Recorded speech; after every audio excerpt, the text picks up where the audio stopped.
Welcome to Pie Guys Pick'em Christmas Eve edition. We are live. Of course, the tree behind me, back in the usual setup. As it's been a crazy couple of days for me, and a crazy couple of days in the NFL. Though the best bet again cashed last week, of course, Bills and Browns over 41.5. And they should have got the Dawson Knox touchdown. He dropped the fourth down passing touchdown that would have cashed that prop and made the over look even smarter. I know a lot of people who are on the under, and I said this Bills defense is no good. Speaking of overs, I should have been on the over in that Niners game, and the Taylor props was a down part of the week for me. Didn't like ending the week like that. I should have figured that 49ers porous defense, Phillip Rivers was going to have time in the pocket, and he did to make plays. Fortunately, it wasn't enough. The Niners offense looks really, really good. Johnny, the prop man, bet the Niners to win the Super Bowl at plus 14 or 1,500, 14 or 15 to 1. So I don't hate it. They could be the one seed. They went out, obviously.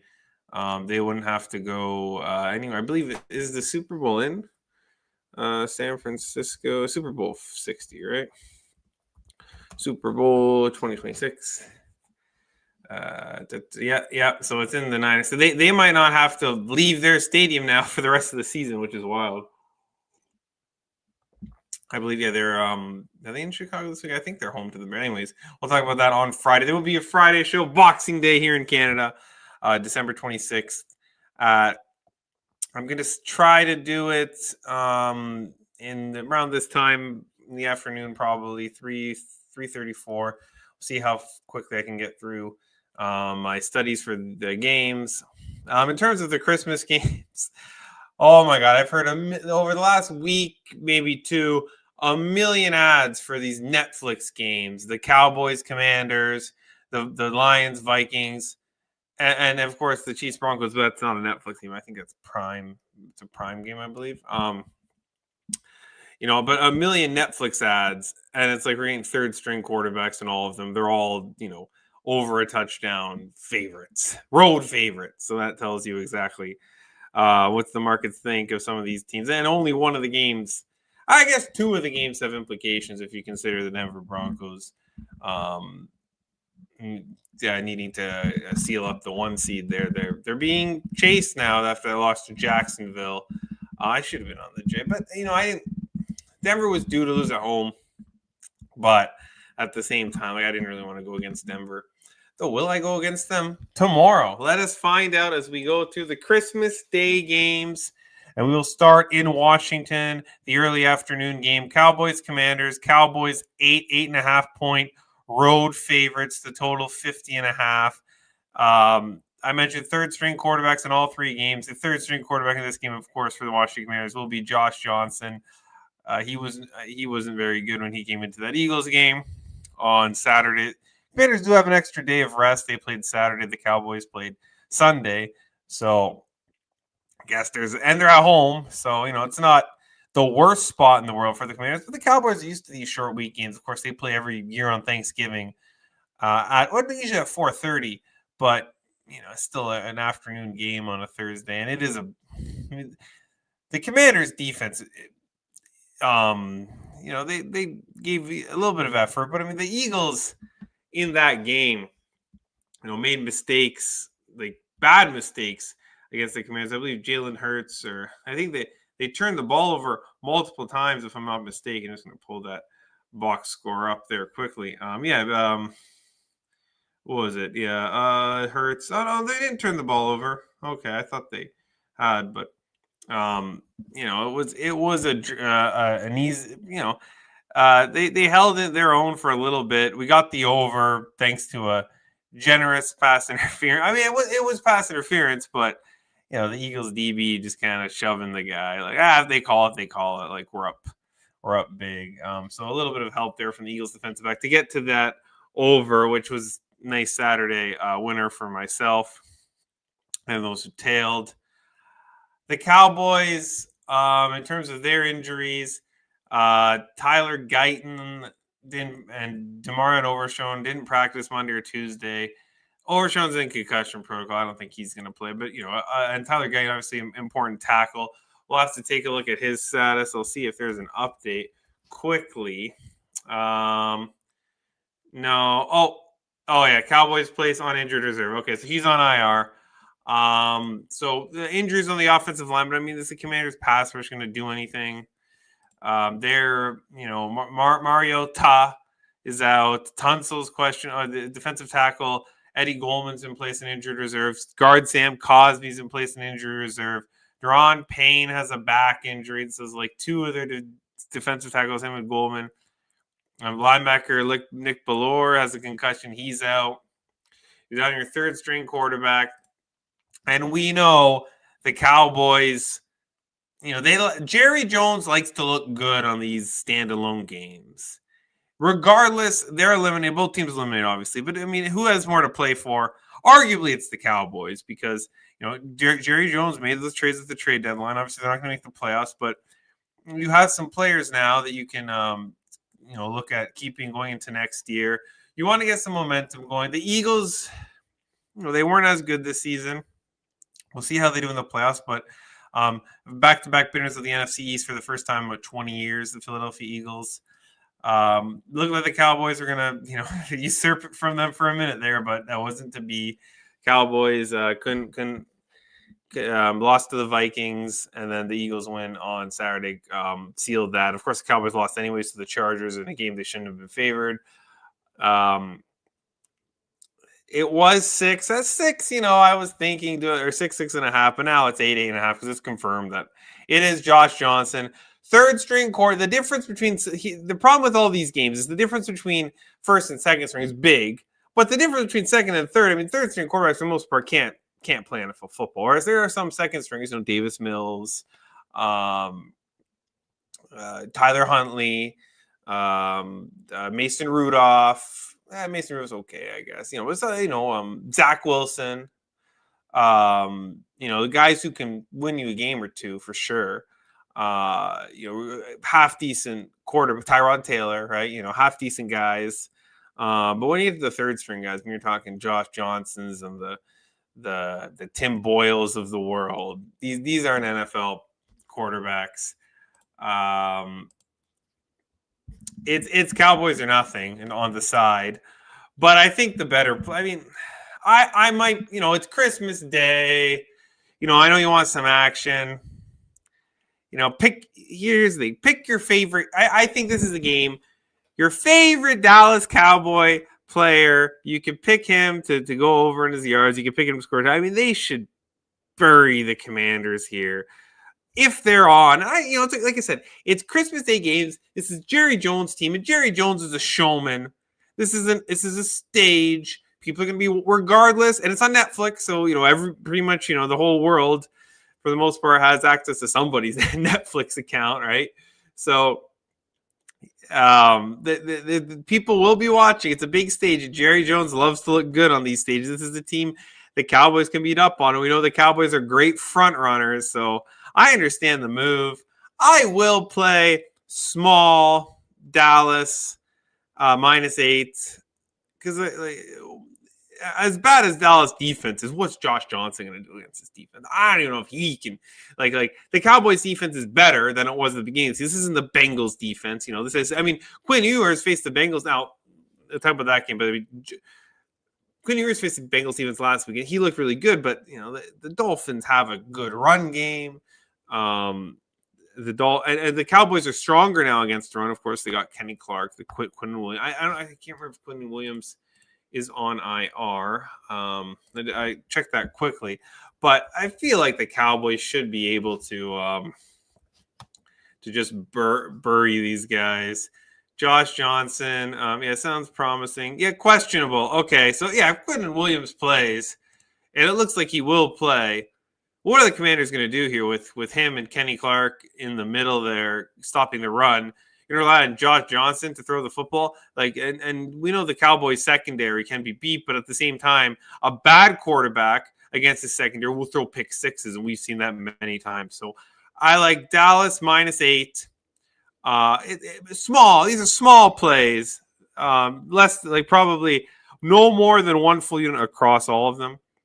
I'm going to have small plays on Dallas -8 and Dallas team total. This might be a little bigger play. Dallas team total over 30.5 because Washington's not going to stop this offense. Like I said, Jerry Jones is a showman. They're going to run up the score here. What are they? They're saving it for next week. Whatever they got in the playbook, they're probably going to run here. Any of the good plays. You got Pickens, you got Lamb, you got Ferguson. Javonte Williams is running the football. Who's the guy behind? I can't think of the guy behind, but he's been running the football well. I don't. Washington probably gets buried. Like this feels like Dallas beats him, and even though, like I said, there's nothing to play for, but the showman mentality of Jerry Jones, I think, is going to spread to this team. They're going to want to put on a show here, and the show is going to be Dallas scoring more than 30 points. This could get very ugly. So I will be small. Cowboys -8. Cowboys over 30.5. Like I said, pick your favorite Cowboy. Small play. Bet him to score a touchdown. Bet him to get over his yards. If you think, especially if you think it's a good matchup here. I mean, there's no bad matchup. I mean, like I said, the two best defensive tackles, one's on IR, the other one's questionable. Sam Cosmi's on IR. Like this looks like slaughter. Like absolute slaughter, and there's no love. Like the old adage, there's no love lost here.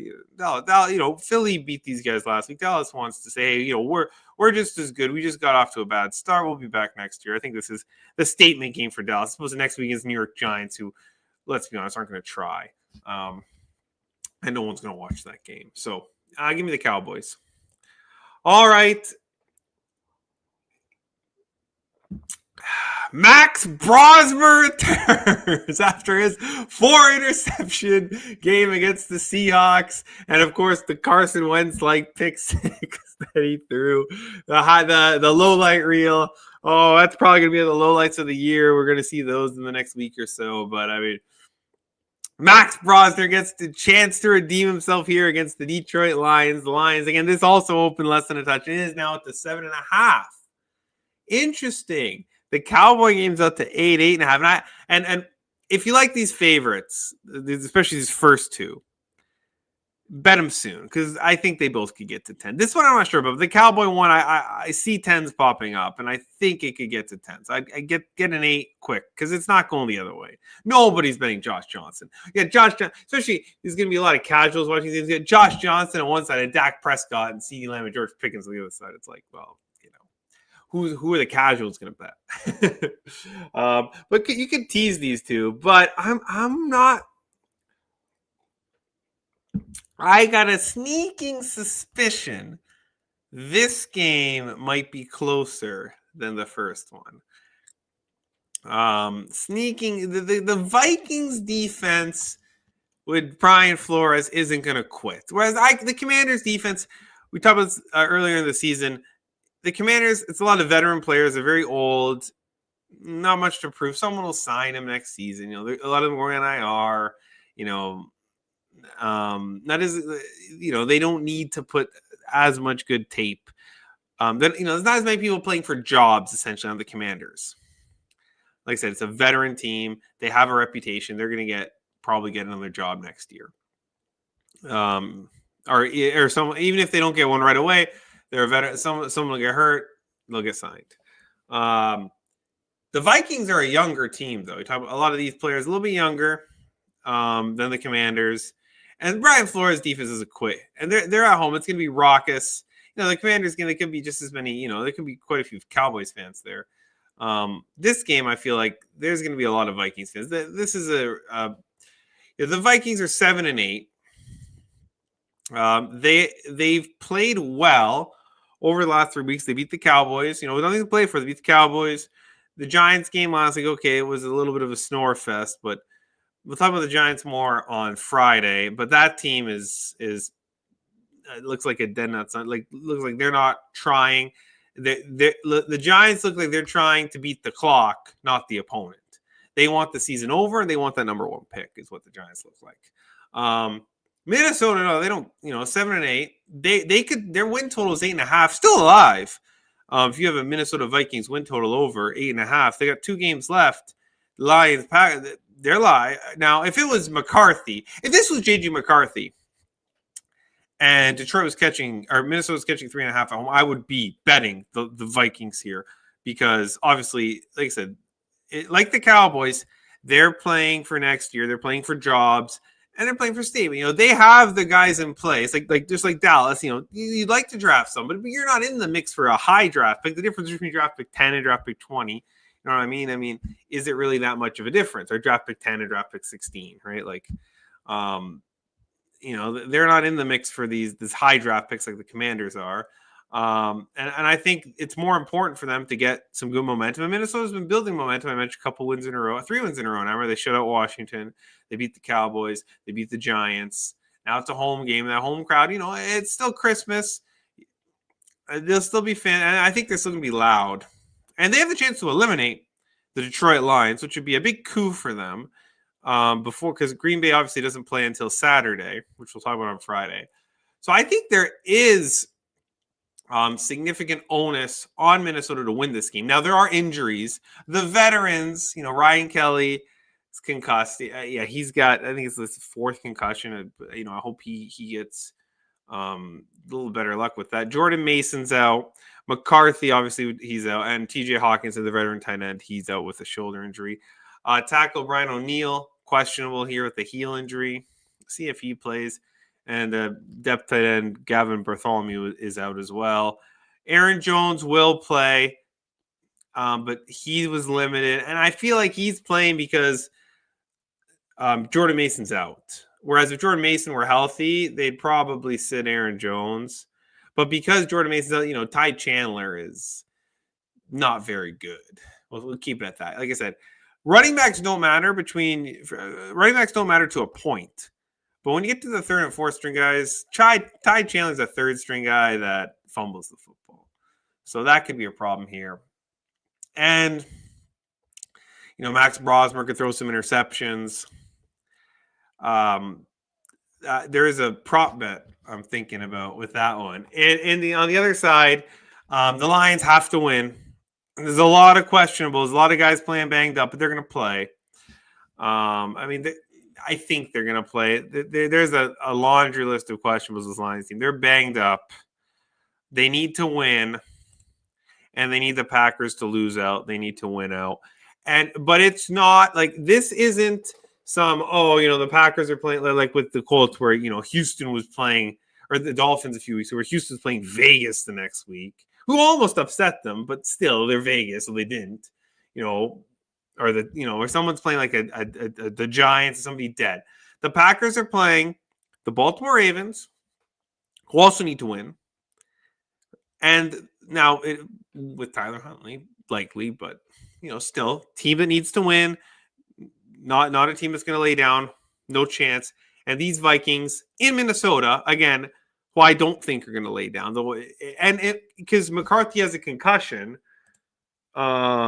He's on the injury report with, it's a right hand injury. But, hands heal quick. You could see McCarthy next week. I'm not, this is a short week, right? I think we could see McCarthy next week. So I think the Lions' path to the playoffs, there is a path there. It is low. It's probably 10% or less. I would say 10% because I don't trust the Packers. And Jordan Love is hurt. And I don't trust the Packers. They lost again. Or they lost last week. So so it can happen in a game that they had locked up, and they're injured too. So I don't think the Lions are out of it, but at the same time, I don't think the Vikings are going to lay down. But what I noticed with Max Brosmer, 4 interceptions, right, in his start against Seattle. Last week, he was 7 for 9 for 52 yards. In his relief appearance against the Giants. It kind of feels like the Minnesota offense is going to be slow, and this total's been dropping. And it's a Lions game, and it's low. Look at this, 43.5 for a Lions game. But Dan Campbell's going for a 4th down and not making it, which is keeping points off the board. The Vikings defense can be good in the red zone. they've shown up. And it's not like most of the injuries, you talk about all of those injuries, all on the offensive side of the football. And I think they're gonna Minnesota's gonna be killing clock in this game. They're gonna be running the football, dink and dunk. They know Brosmer has the tendency to throw picks, so they're gonna try to minimize that at pause. I think it's be all dink and all short stuff. And maybe the thing with that is that the Minnesota wide receivers are good enough that I don't know if the Lions can sell out to the short stuff, because all of a sudden Jefferson's behind you and you're cooked. So I could see the Lions need to win. So I really could see this being a low scoring game. I think this could be like 24-6 Lions or something like that, or 24-13 Lions. I think the Lions cover, but I don't think Minnesota's going to quit. So I'm not playing that. What I am going to play is I will play a small play on the under 43.5. It's been going down, but like Brosmer, he can't air it out. He's going to get cooked, and he knows that. I think it's in his head a little bit. So I think if it's not there, they're going to tell him to just throw it away, because they don't want another low light reel Max Brosmer. Okay, they don't want to embarrass this guy on Christmas Day, right? That game against Seattle, at least it was buried at 1:00. We all laughed at the highlight, but who was really watching? Who really expected the Vikings to win that game with Brosmer? They were huge underdogs. This is a home game. We could see that Phillip Rivers offense that we saw on Monday, except a little slower. I think it's going to be a little bit. And the Lions haven't been able, you watch that Steelers game, the Lions haven't been able to stop anybody. I think the Vikings are going to be able to move the football a little bit, but just enough to run the clock and kick field goals or punt from midfield. And at the same time, I think the Vikings defense will, it's a Christmas Day. They're going to pride. Brian Flores is going to force some stops, I think, against the Lions. And I think we could get a slow game. So I'm going to play it small. Maybe, I think I like the full game winner, because I could see, especially if the Lions get a big lead, I could see this really slowing down. Because I worry that it could be, and don't get worried if it's 21-3 at half. Don't get worried. The Lions can kill clock. They don't want to kill clock. They want to run the ball. So, and I think they know, hey, we just got to beat this guy. He can't move the ball down the field. We gotta slow him down. And we'll wait for a spot to the interception. Yeah, so I like the under 43.5, but I will also place a bet on Lions defensive touchdown, because I think that's how the under loses. If the Lions defense, because the Lions defense doesn't score, the offense has been slow, methodical drives last few weeks. So I think we see if the defense scores, this could sneak over. So that's why I'm also going to place a little bit on Lions defensive touchdown. And we know Brosmer give one up. We've seen it. And Ty Chandler can give one up too if he puts the ball on the ground.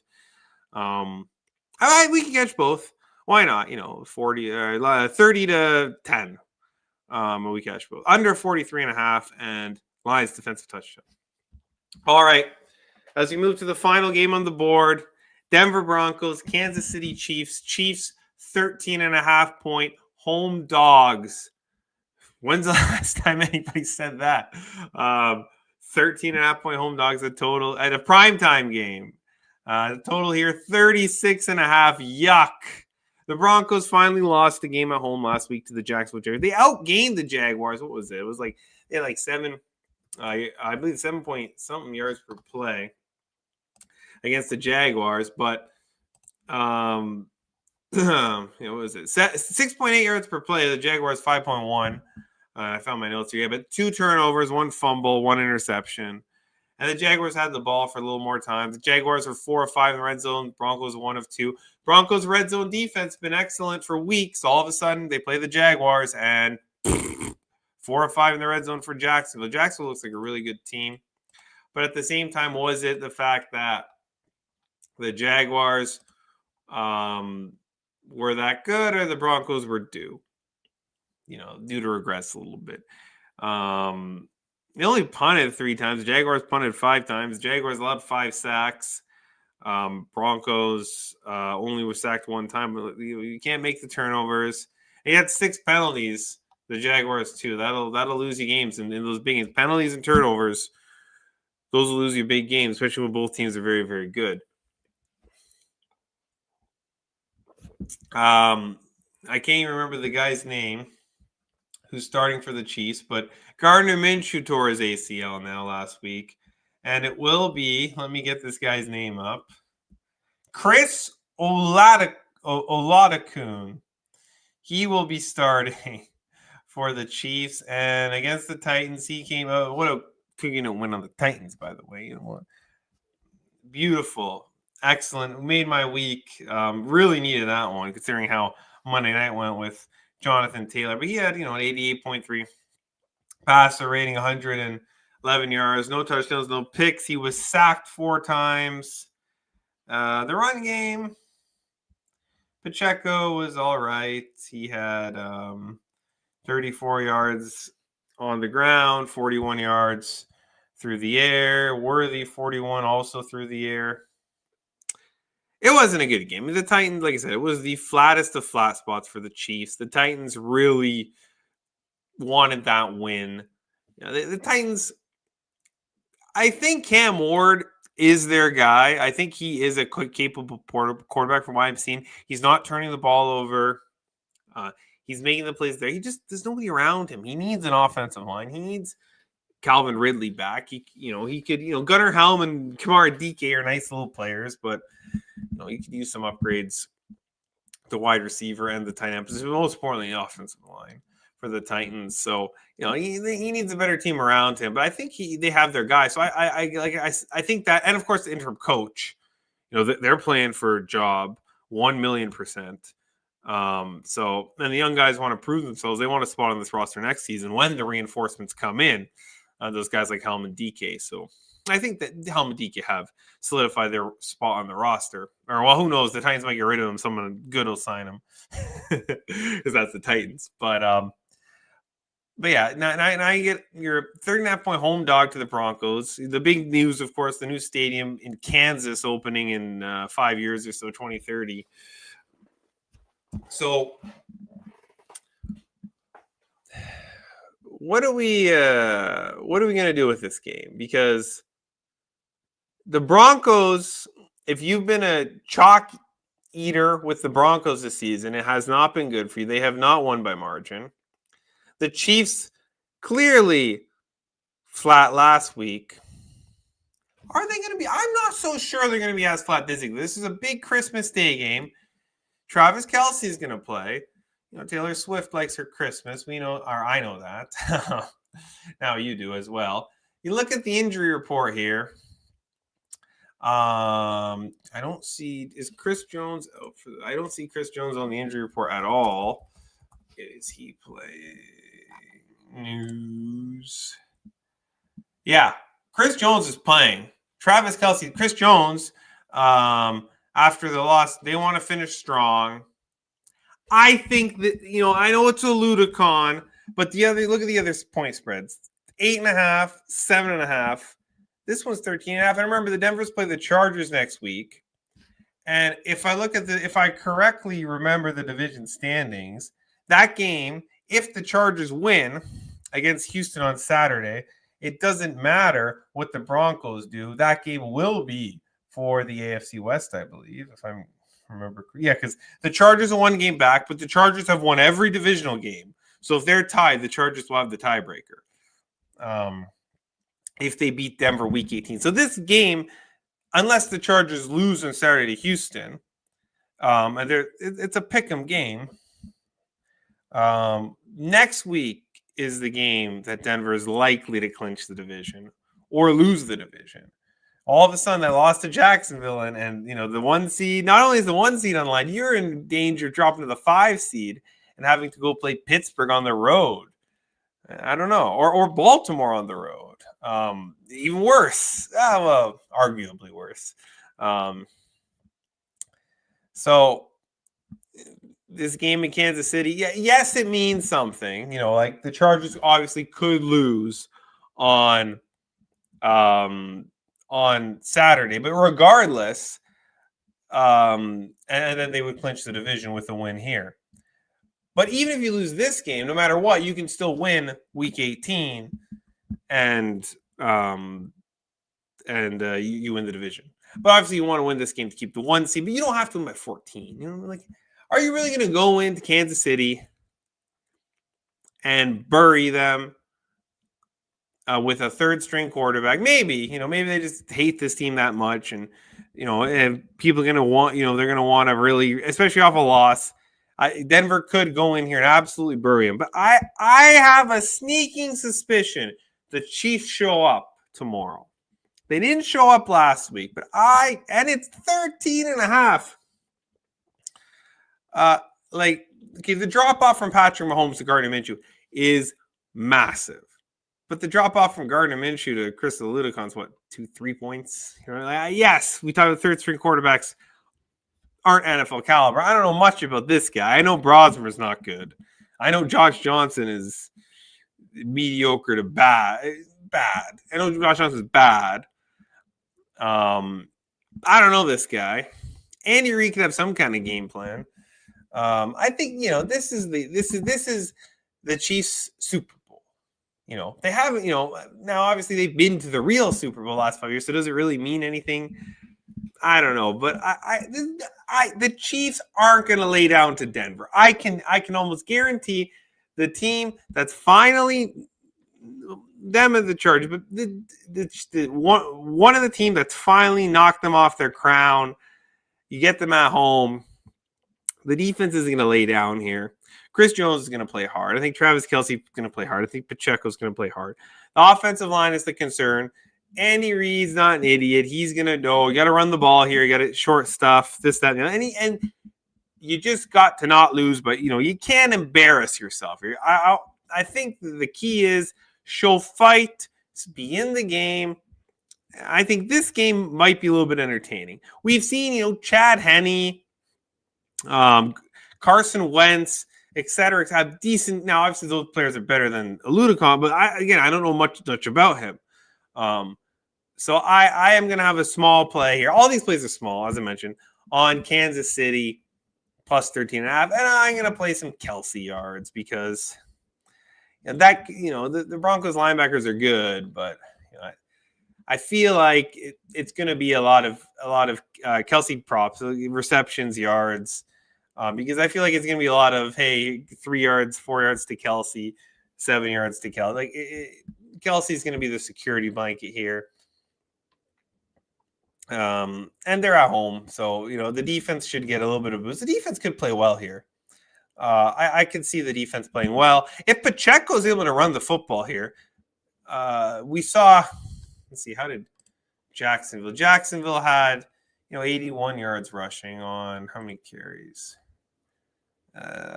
60. So the Broncos are pretty good at stopping the run last week. It's 3.1 yards per carry for your TM, but Pacheco can get three yards a carry, and you can get a third, 5-yard pass to Kelce. You can put some first downs together there. So I'll be on the Chiefs plus 13 small again, and I'll be on some Kelce props small. Everything's going to be small. And that concludes the Christmas card. Not the best card. These last 2 weeks, outside of a marquee game here or there, are where I get some information where I think a team has quit, the other team's going to try. It's probably going to be smaller unit sizes. We're up over 10 units still, even with the Jets over 5.5 losing last week. I wrote that off weeks ago, but I don't count it in the record until it officially loses. So still doing well this season. Last week was up and down. I think I got greedy with the Taylor props going back to them twice because it was just so easy the first time. So in terms of I want to say Merry Christmas, Happy Holidays to everybody's watching. I hope you have a good time with whoever you're spending with, family, friends, etc. Alone, whatever. Hopefully you have a good time, whatever you're doing. So best bet here, I think it's Dallas team total over 30.5. I just this smells like Cowboys stomp them. This is the only bet that I would like. It's high. But I was like, oh, it's gonna be 28.5. I'm gonna either get 30. I even get 31. like does that 1 point, like if they land 30, I can eat it. You know what I mean? But I think they get to 31 here. So Five Guys best bet for the Christmas card. It won't be a full unit, but it'll be close to it. Dallas Cowboys over 30.5. Thank you all for watching. Have a lovely Christmas. And I will the next show, podcast pick 'em Friday, Boxing Day in the afternoon. Keep an eye on the Instagram page. I'm going to try to post earlier what time it's going to be. Of course, you can watch the replay because there's no games until Saturday. So I'll see you on Friday for another edition of Pie Guys Pick'em. Merry Christmas. Goodbye.